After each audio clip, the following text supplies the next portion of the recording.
Tu l'as sûrement déjà remarqué, chaque fois que tu ouvres une position en trading, tu perds de l'argent immédiatement. Prenons position sur la paire Euro-USD pour voir. Donc, on va prendre une position, par exemple, à l'achat. Vous voyez bien que la position vient avec une perte. Le pire, c'est que tu n'as encore rien fait, mais ton solde est déjà au rouge. Tu t'es sûrement dit, le broker me vole, c'est pas normal. En réalité, ce n'est pas un bug, c'est simplement ce qu'on appelle le spread. Et si tu ne comprends pas comment est-ce que ça fonctionne, tu vas toujours continuer à perdre de l'argent. Donc, dans cette vidéo, on va voir les deux prix sur les marchés financiers. On va parler de quoi le spread et surtout son importance. Et enfin, on va parler de comment est-ce qu'on fait donc pour réduire ces frais de spread. Donc, commençons. Sur les marchés financiers, il y a deux prix. Le premier prix, c'est ce qu'on appelle le bit, c'est le prix auquel tu peux vendre. Et le deuxième prix, c'est ce qu'on appelle le axe, c'est le prix auquel tu peux acheter. Sur les graphiques, ça se présente ainsi. Nous voici sur le graphique, nous sommes sur la paire Euro-USD et en dessous, on nous montre deux prix. Donc ici, c'est le prix auquel tu peux vendre et ici, c'est le prix auquel tu peux acheter. Donc ça, c'est le axe price et ça, c'est le bit price. Et pour les petits curieux, cette position-ci est la position Euro-USD que j'ai prise ce matin. À mon avis, le prix va arriver jusqu'à ce niveau-ci et je posterai les résultats de ce trade dans le canal Telegram que je viens de créer. Le lien est dans la description. C'est quoi le spread? Donc, le spread, c'est simplement donc la différence entre le bid price et le ask price. Par exemple, si la paire Euro-USD se trade entre ce prix-ci et ce prix-ci, le spread sera simplement la différence entre le prix-ci moins le prix-ci. Sur les graphiques, ça se voit simplement ici. Vous voyez là, il est marqué 1,5, souvent ça part à 1,4. Donc ça varie parce que le marché est en train de bouger. Okay? Donc c'est ça en fait le spread. C'est la différence entre le bid price et le ask price et le bid price. Maintenant, quelle est donc l'importance du spread? Okay? Il faut savoir que le spread, c'est relatif au coût des transactions. Plus le spread est grand et plus le coût des transactions sera élevé. Okay?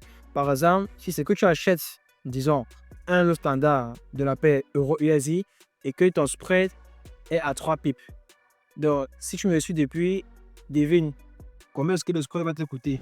On sait qu'un lot standard est égal à 10 $ par pip. Et du coup, 3 pips de spread va être égal à combien? En fait, seulement 3 fois 10, ça donne 30 $. Donc, 30 $ sur chaque trade, comme spread, c'est assez beaucoup. Par contre, si tu as un seul dollar de spread, alors tu ne vas payer que 10 $ pour chaque transaction.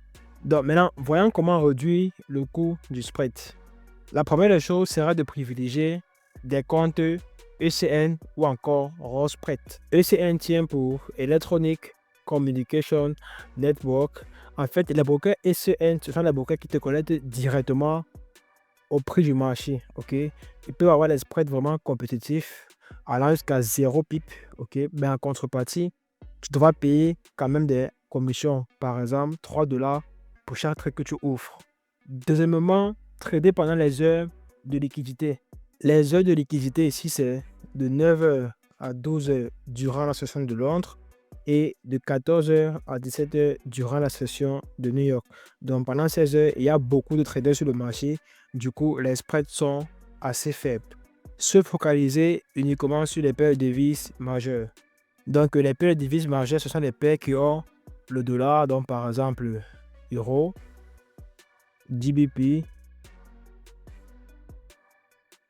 NZD. Ok, donc toutes les paires qui ont le dollar sont appelées paires de devises majeures. Donc ces paires présentent les spreads vraiment réduits. Voilà un exemple sur les graphiques.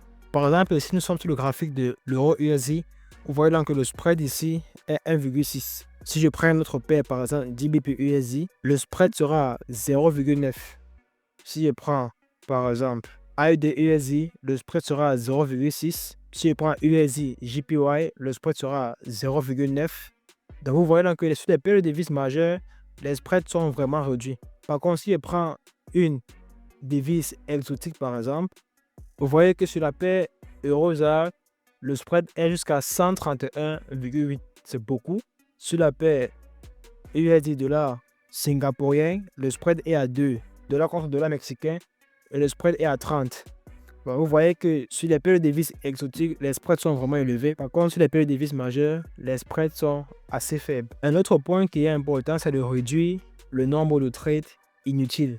Je vois souvent beaucoup de traders débutants, lorsqu'ils commencent à trader, ils vont ouvrir beaucoup de positions et cela donc va enrichir le broker en fait.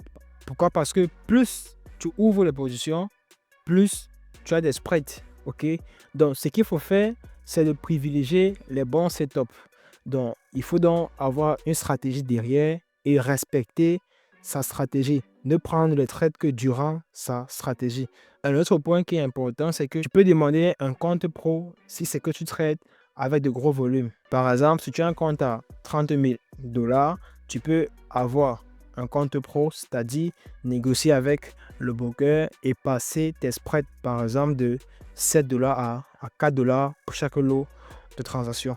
Et le dernier point donc pour réduire son spread, c'est le trader dans les unités de temps supérieures afin de réduire le coût de spread en termes de pourcentage. Je t'explique. Donc, trader les UT supérieures. UT, c'est unité de temps.